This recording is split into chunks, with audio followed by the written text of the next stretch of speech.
Hi everyone, it's Stephanie here, and today I have a video to share as part of the MFT Camp Create event that's currently going on our YouTube channel. This is just a fun week filled with great ideas and inspiration, and also a lot of giveaways. So make sure to stay tuned to the end of this video for today's creative challenge. And if you participate in all 5 days of the creative challenges, you will be eligible to win a $150 gift card to MFT Stamps. So how awesome is that? So let's jump right into today's card. We are going to be creating a slider card, and we're going to be using the MFT Surf and Turf Dynamics. These are a set of dies that have little channel components that you can use to create slider cards, and it also has some landscape dies to create both surf and turf. But for this card here, I'm going to actually be using the turf die to create kind of the edge of the water that this little girl, who is from the Pure Innocence Fun in the Sun stamp set, is going to be floating down. We're going to kind of create an outdoor scene. Who doesn't love going to camp and going in the lake? So that's kind of the idea I was going with for today's card. So what I'm doing is I'm using this die here to cut out an area that's going to be the water that she's going to be floating in. And we're going to create a slider card in that area of water. So I kind of had the stamp out so that I could figure out the sizing and make sure that she was going to fit into the water area. I didn't want her to overlap onto the grass because that would look kind of funny. It would look like she was kind of coming out of the side of the lake. So I decided to kind of have the stamp right in front of me and position it so that I knew it would slide perfectly down that water area. And then I die cut the two edges. And then once I had everything die cut, I can go ahead now and add color to these pieces. So I'm going to first add color to the middle area.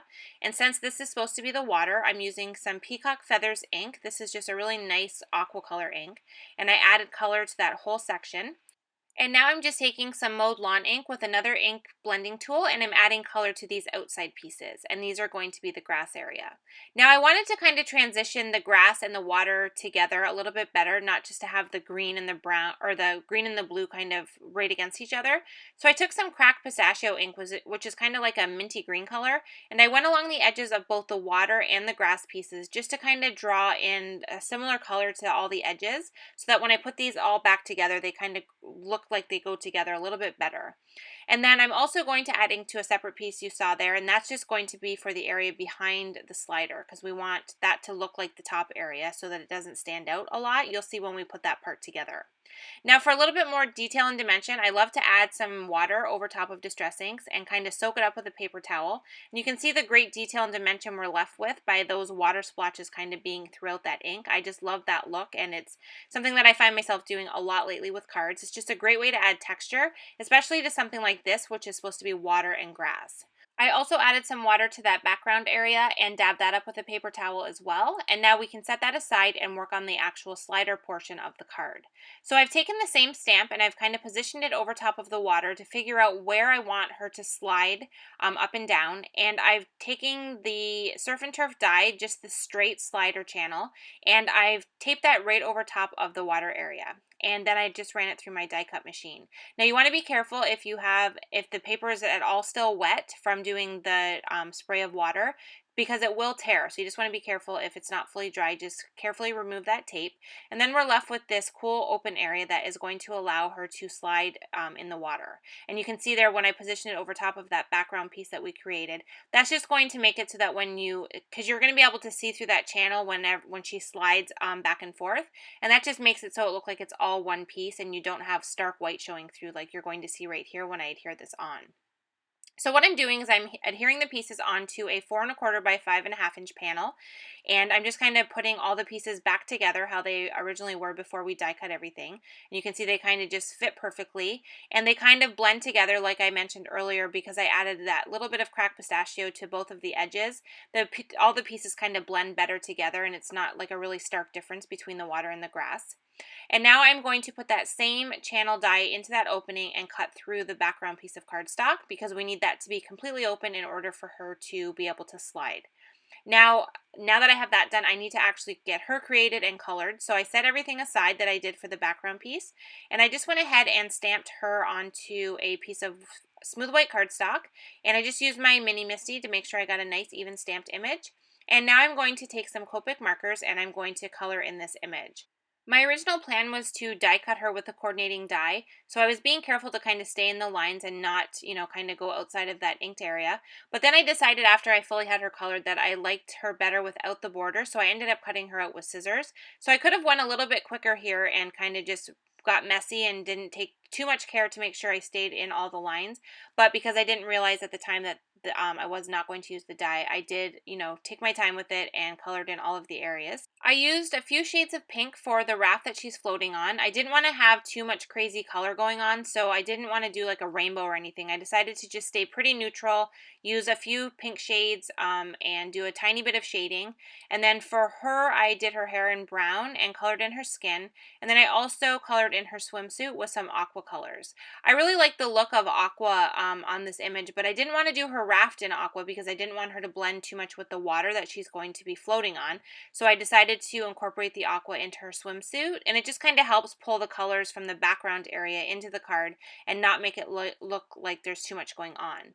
So like I said earlier, I did use my scissors and I cut her out, and now I'm going to create the slider. So you can see here having that pink was kind of a good idea because it really makes her stand out from the water area, but I still have that aqua color in her swimsuit that ties it into the rest of the card design.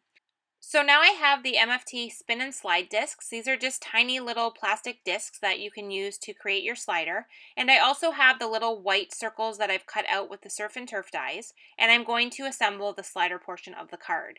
So I have it flipped upside down, and I made sure to figure out where I needed to put the little spin and slide discs on the back of her so that she didn't slide too far up the card design. I didn't want her to slide out of the water. And then I also positioned the bottom area so that she wouldn't slide out of the bottom area of the card. And I adhered that spin and slide disc on the bottom. Now, if you want your image to spin around, you can just adhere one of these little discs, and that will allow it to slide and spin.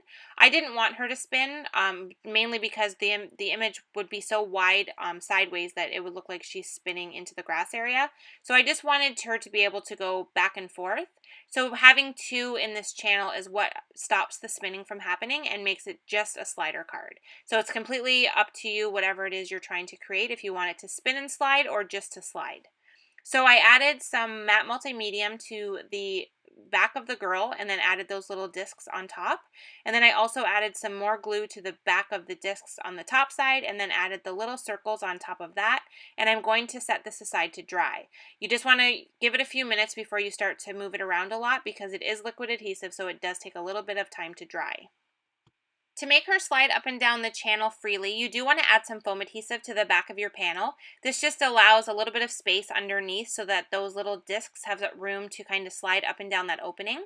And then I adhered this directly onto my card base. I also added that little area that we created for underneath so that when she moves up and down, you can see the same aqua blue color directly underneath and not the color of the card base. To add a little bit more to the outdoor theme, I added a couple of die-cut trees from the Trees in the Forest Dynamics. I adhered them both into the top area of the grass, and then I used a Copic marker to add a little bit of shading underneath so it didn't look like they were kind of floating in air there. And then I also added a sentiment to the bottom right corner using a sentiment from the stamp set stamped on a stitched fishtail banner. And now we have a fun and bright summer themed card where the girl actually slides up and down the lake and looks like she's floating in the water. So super fun. And that brings us to today's creative challenge. So today we want you to create a card with movement. It can be a slider card, it can be a card with an action wobbler, it can be any kind of card where something moves on the card. It can even be googly eyes if you want to use those. So just get creative and make something on that card move, and make sure to link it up on the blog post linked in the description down below by June 24th, and make sure to also participate in the other days of camp, and you will be eligible for a $150 My Favorite Things gift certificate. And you can also leave a comment in the comment section down below for a chance to win a $15 gift certificate to MFT Stamps. So thank you so much for watching. I hope you enjoyed this video, and we will see you next time.